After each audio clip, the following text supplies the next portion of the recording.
Well, obviously, well, in terms of the practicalities, the prosecutor has to gather whatever information he possibly can in order to put together an initial case. That case then has to go to what's called a pre-trial chamber of the court, which looks at the allegations and authorizes a formal investigation to be opened. The prosecutor can then come back with specific charges and ask the court to confirm those. But one possibility in the meantime is for the pre-trial chamber to actually issue an arrest warrant covering Colonel Gaddafi and no doubt some of his accomplices as well. Briefly, if you will, US is not a member, hasn't supported the ICC in the past. They are doing so now. Could this open up future problems for the US? There are some people who believe that some presidents need to face the ICC, for example. I think it's a very important precedent, and obviously one that those who are opposed to the ICC will have difficulty with. This is a clear-cut case. If ever it was justified, it's here. The logical next step, however, is that when another president comes up, perhaps in a country where the United States interests are a little different than they are in Libya, the US is going to be under pressure to act in a consistent manner. The fact that the US has also gone along with a referral indicates that it doesn't really believe the ICC is biased, is likely to act in a highly political manner and so on, which were the sort of allegations thrown around a few years ago by conservatives who were attacking the court. Ideally, the court will gain credibility by showing again that it is able to launch an effective prosecution, that it's able to do a fair and balanced job, and I think that should greatly enhance its standing in the United States. Okay, Philip Alston, good talking to you. Thank you. Meanwhile, Venezuela's president says there is no chance of anti-government protests taking place in his country. Chavez told supporters, quote, not to believe those who say that protests in the Middle East and North Africa could inspire similar dissent against him. He was speaking at a march to mark the 22nd anniversary of the Venezuelan protests against then-President Carlos Andrés Pérez. The National Guard was ordered to crush those demonstrations, causing hundreds of deaths. Well, Venezuela's Foreign Minister Nicolás Maduro was among those at the march. He said his government would not support any foreign military action against the Libyan regime. Just as we were against intervening in Iran, and we have faced the slaughter against the Palestinian people in Gaza with courage and with truth, we denounce and oppose any military intervention against the people of Libya. I'm sure all people in the world will accompany the fight against military intervention that attempts to pit a great power against the people of Libya. We'll be seeing you a little later on. For now, though, back to Doha.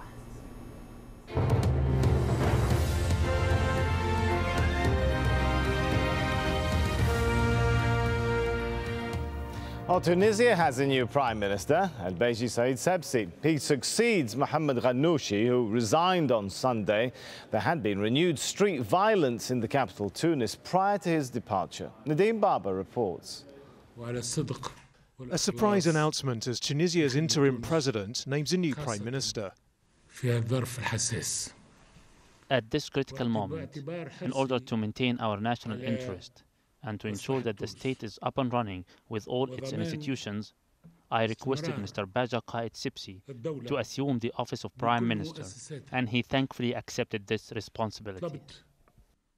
Al-Baji Qaid Sibsi is 84 and a former foreign minister. He served under Tunisia's post-independence leader Habib Bourguiba and under President Zine al-Abidine Ben Ali. His appointment came hours after interim Premier Mohamed Ghannouchi unexpectedly stepped down.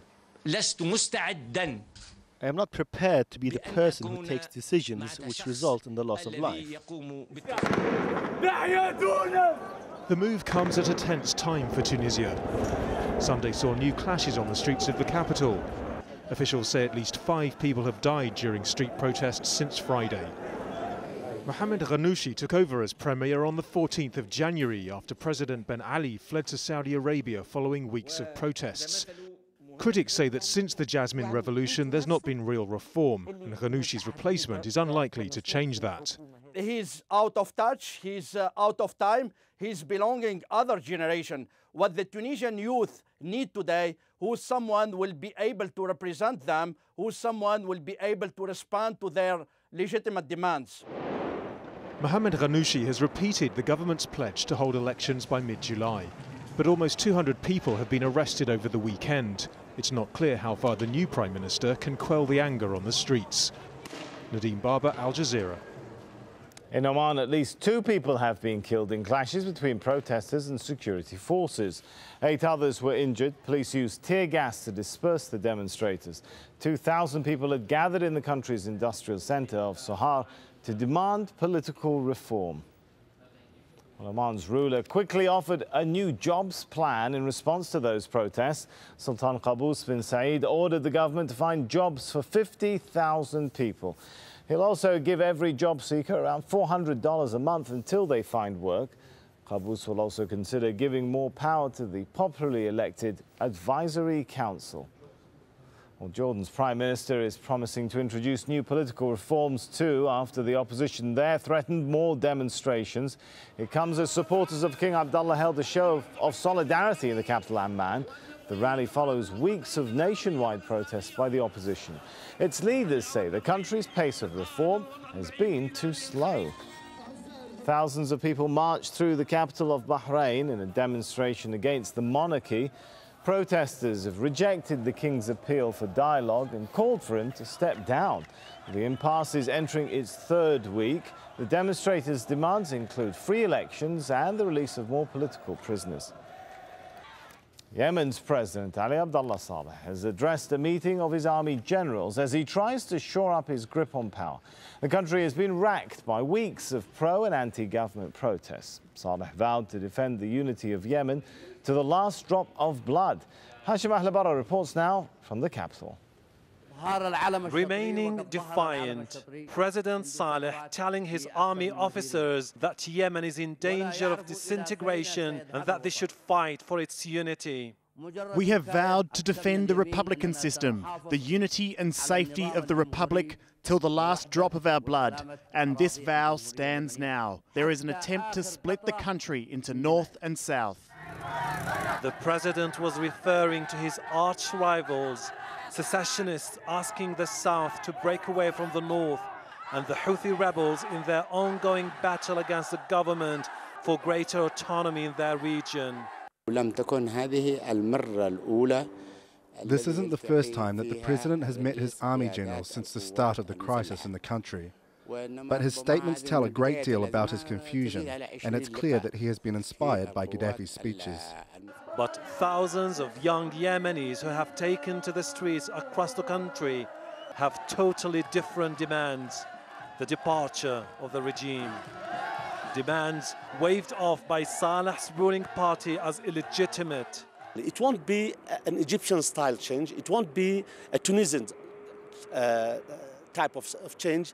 But unfortunately, if it goes to become very close to what's happening now in Libya, then I don't by any means rule out the possibility of an international and regional intervention here. For these protesters, the movement has come a long way, inspired many Yemenis and made sacrifices that calls for dialogue by the government are too late.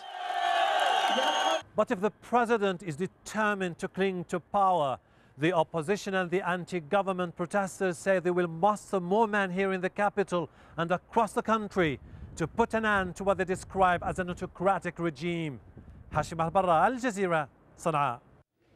Well, for more on the current unrest in some parts of the Gulf, I'm joined by Ali Al-Ahmed. He's director of the Gulf Institute and joins me live now from Washington, D.C. First of all, can we make a distinction between those countries which are facing some sort of unrest or turmoil and those which aren't, depending on the economic circumstances, more or less?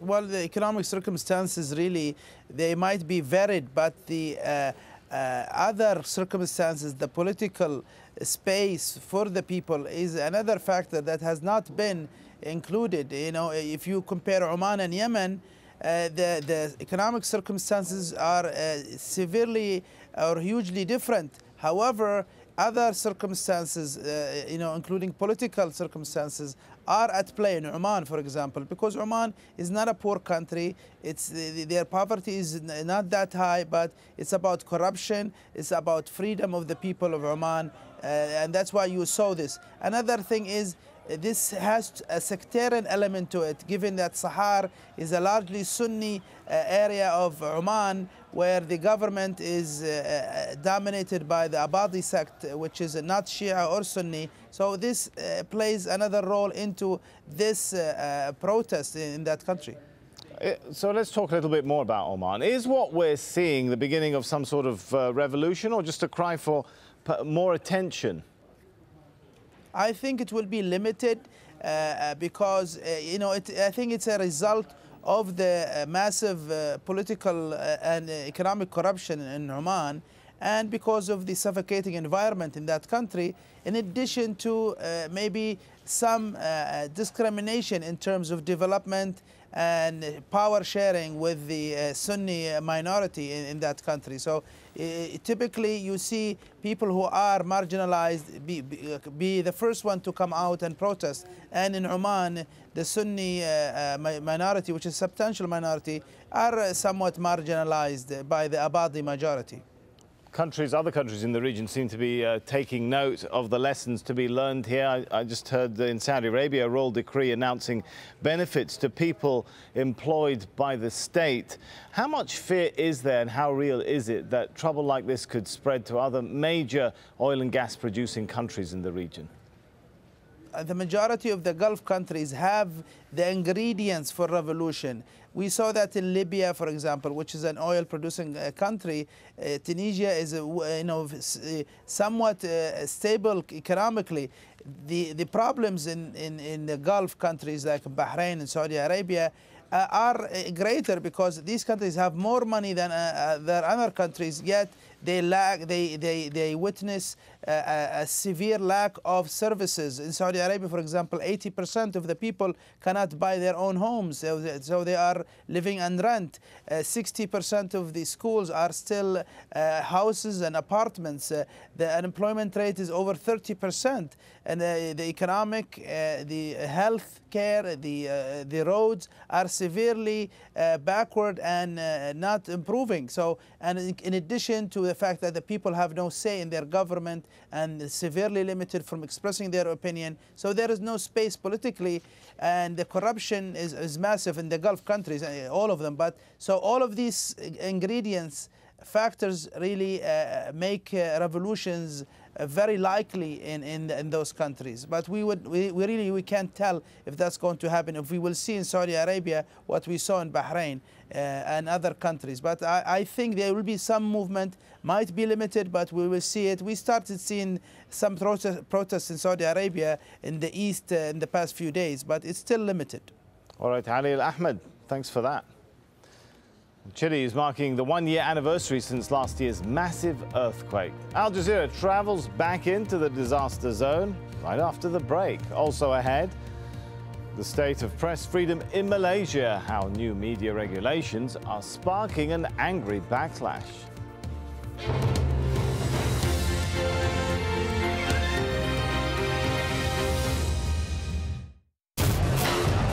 People talk about televising the revolution. It's tweeting the revolution, Facebooking the revolution, videotaping the revolution. A new world driven by new media. This is a very peculiar moment in media history. Nobody can force me in 2011 to watch whatever I don't want to watch. Analyzing the media's role in shaping modern history. The Listening Post, at this time on Al Jazeera. Two generations face the past in order to understand the present. A young man embarks on a journey with his father in search of answers. Great changes in China have brought their traditional family way of life to a crisis point. Faces of China, at this time on Al Jazeera.